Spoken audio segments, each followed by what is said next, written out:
शुरुआत करेंगे बेहद अहम खबर के साथ। नेशनल इंस्टीट्यूशनल रैंकिंग फ्रेमवर्क ने मुख्तलिफ जुमरों में आला तालीमी इदारों की रैंकिंग जारी कर दी है। मरकजी वजीर धर्मेंद्र प्रधान ने engineering, medical, dental, pharmacy, management और रिसर्च समेत दीगर जुमरों में मुल्क के सरकर्दा इदारों की फहरिस्त जारी की।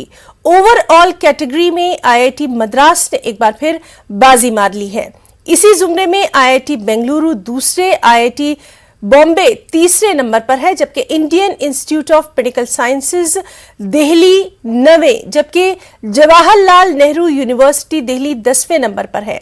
मुल्क की सरकर्दा यूनिवर्सिटीज की लिस्ट में जामिया मिलिया इस्लामिया ने तीसरी पोजीशन हासिल की है।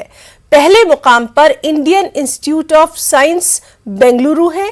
फार्मेसी की कैटेगरी में जामिया हमदर्द ने पहला मुकाम हासिल किया है।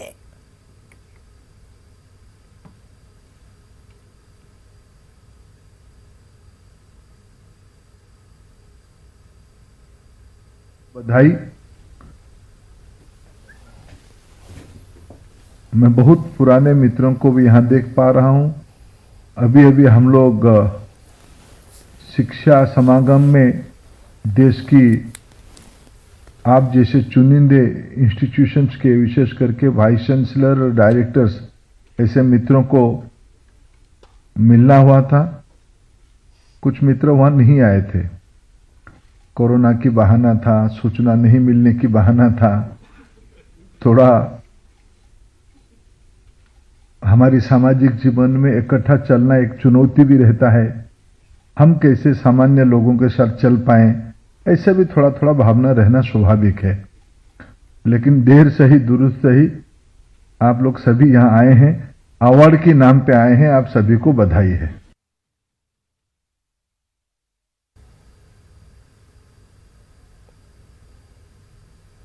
नाज़रीन, सीधे रुख करेंगे दिल्ली का। हमारे साथ मौजूद हैं हमारे साथी खुर्रम शहजाद।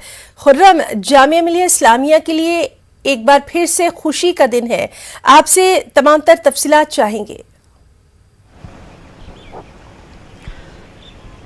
देखिए हिना, अगर इस जो यूनिवर्सिटी की कैटेगरी है अगर उसमें देखें तो काफ़ी बड़ा उलटफेर है। कहना चाहिए कि जिस तरीके से जामिया मिलिया इस्लामिया जो गुज़िश्ता साल छठे मकाम पर थी वो तीसरे मकाम पर पहुंच गई है। हालांकि जवाहरलाल नेहरू यूनिवर्सिटी की रैंकिंग में कोई तब्दीली नहीं हुई है, वो दूसरे मकाम पर है। और Indian Institute of science Bengaluru वो पहले मकाम पर है। तो जामिया मिलिया इस्लामिया के लिए कहना चाहिए कि बहुत बड़ी छलांग है, क्योंकि मुल्क के जो सबसे बड़े 100 अहम इदारे होते हैं उनकी रैंकिंग जारी की जाती है। तो यूनिवर्सिटी कैटेगरी में लगातार हम देखें तो जामिया मिलिया इस्लामिया का जो कद है वो लगातार बढ़ रहा था। और उससे पहले कभी 9वीं रैंकिंग आई और उसके बाद 6ठी रैंकिंग आई और अब तीसरी रैंक जामिया मिलिया इस्लामिया की आई है। तो कहना चाहिए कि ये बड़ी छलांग है। लेकिन अगर आप देखें तो एक दूसरी यूनिवर्सिटी जो 10 से बड़े जो इदारे हैं जिनकी रैंक सबसे बेहतर मानी जाती है, अलीगढ़ मुस्लिम यूनिवर्सिटी, फिलहाल उसका नाम 10 इदारों में नहीं है, यानी कि वो कहीं पीछे छूट गई है। हालांकि अगर देखें तो बनारस हिंदू यूनिवर्सिटी है, उसका कद थोड़ा सा घटा है और इस बार जामिया मिलिया इस्लामिया की जगह यूनिवर्सिटी की कैटेगरी में बनारस हिंदू यूनिवर्सिटी को जगह मिली है। तो ये बड़ी तब्दीली हुई है और इनको बहुत सारी मराहत मिलती हैं, बहुत सारे फंड्स मिलते हैं, ये तमाम फ़ायदे होते हैं। अगर दिल्ली के कॉलेजेस की बात की जाए तो मिरांडा हाउस, हिंदू कॉलेज, ये दोनों कॉलेज जो है वो कहना है पूरे भारत में जो है सबसे टॉप के कॉलेजेस वो माने गए हैं। तो ये एक अहम बात है। और इसी तरीके से अगर जामिया हमदर्द की बात करें तो फार्मेसी के मैदान में वो लगातार वो जिस तरीके से टॉप कर रहे थे, इस बार भी उन्होंने टॉप किया है। तो फार्मेसी के मैदान में अगर देखें तो जामिया हमदर्द का जो कद है वो लगातार जो है बना हुआ है। इसी के साथ फार्मेसी के मैदान में ही जो national institute of pharmaceutical education research Hyderabad है उसको दूसरा मकाम मिला है और पंजाब यूनिवर्सिटी को तीसरा मकाम मिला है।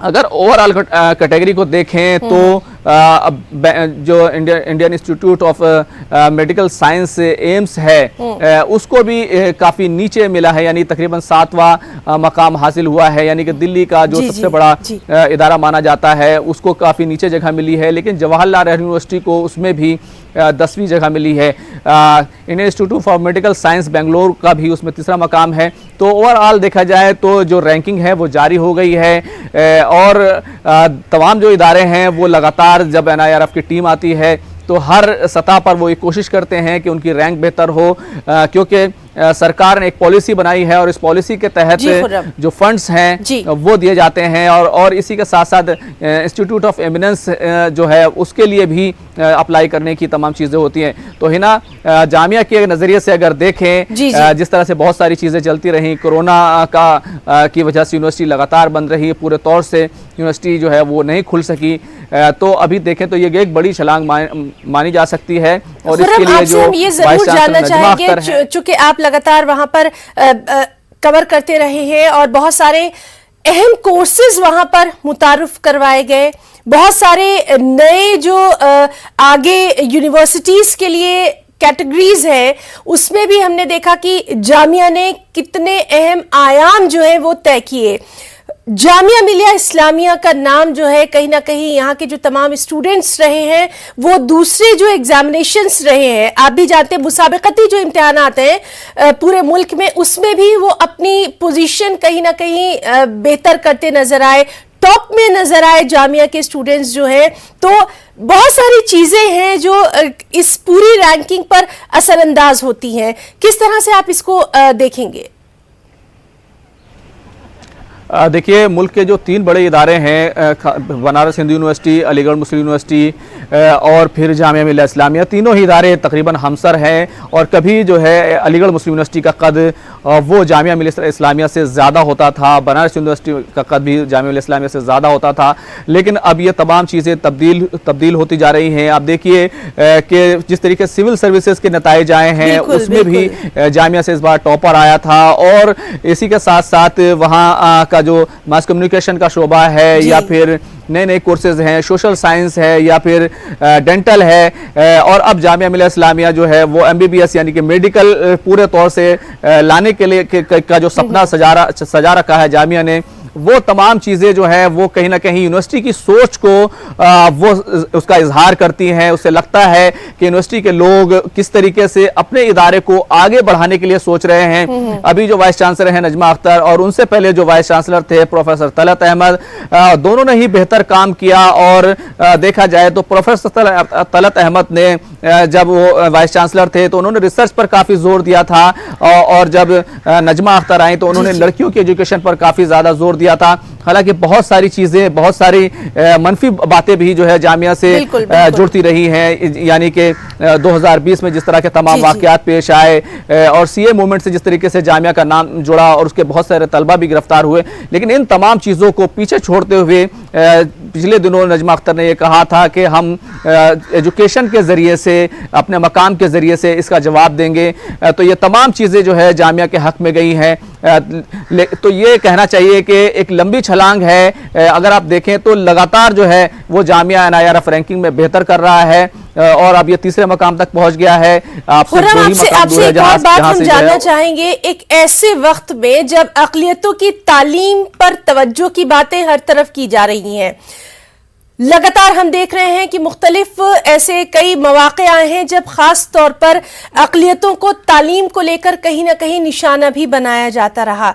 ऐसे में जामिया मिलिया इस्लामिया जैसे इंस्टीट्यूशन का इस रैंकिंग में इतनी बेहतरीन परफॉर्मेंस देना कहीं ना कहीं तालीम हासिल करने के लिए जो तलबा में एक जोशो खरोश है उसको बढ़ाएगा। देखिए हिना, जब NIRF रैंकिंग की बात होती है तो इसमें बहुत सारे पैमाने होते हैं, रिसर्च से लेकर जो तमाम सहूलियात हैं और जिस तरीके से नई टेक्नोलॉजी को अपनाने की बात है, ये तमाम चीज़ें जो है उसमें देखी जाती हैं। इसी के साथ साथ तलबा का जो परफॉर्मेंस है वो क्या है और जो आपके टीचर्स हैं वो किस तरीके से पेपर्स लिख रहे हैं, ये तमाम चीज़ें देखी जाती हैं। तो ओवरऑल तरीके से यूनिवर्सिटी को कैलकुलेट किया जाता है। NIRF की टीम जो मौके पर पहुंचती है, यूनिवर्सिटी जाती है, वो कई दिनों तक लोग बातचीत करती है और पेपर्स वगैरह उनको सबमिट किए जाते हैं, तमाम चीज़ें होती हैं। तो लगातार क्योंकि कोशिश होती रही है और यही वजह है कि अब उसके नतीजे सामने आ रहे हैं। हालांकि आप देखें तो जहां तक फंड्स की बात है तो फंड्स के मामले में भी जामिया को बहुत सारे प्रोजेक्ट मिले हैं क्योंकि उनकी रैंकिंग बेहतर हुई है। यही वजह है कि अब जामिया का कद जो है वो काफ़ी जो है ऊंचा हो गया है। हालांकि अगर आप देखें तो जामिया मिलिया इस्लामिया एक मुस्लिम माइनॉरिटी यूनिवर्सिटी है, वहाँ पर जो मुस्लिम बच्चे हैं उनको रियायत मिलती है, उनको रिजर्वेशन मिलता है 50% तक। लड़कियों की कैटेगरी अलग है। ये तमाम चीज़ें होने के बावजूद भी है जामिया ने यह साबित किया है कि कोई माइनॉरिटी इंस्टीट्यूट तमाम तरह की सहूलियात देने के साथ साथ भी जो है वो बेहतर कर सकता है और ये नतीजे जी बिल्कुल। और अब इससे मुतालिक तमाम तर जो रिएक्शंस हैं, खासतौर पर जो नजमा अख्तर साहिबा हैं, उनका जब भी रिएक्शन आएगा वो भी हम अपने नाज़रीन को जरूर दिखाएंगे। खुर्रम शहजाद, बहुत बहुत शुक्रिया अदा करना चाहेंगे आपका तमाम तर तफसीली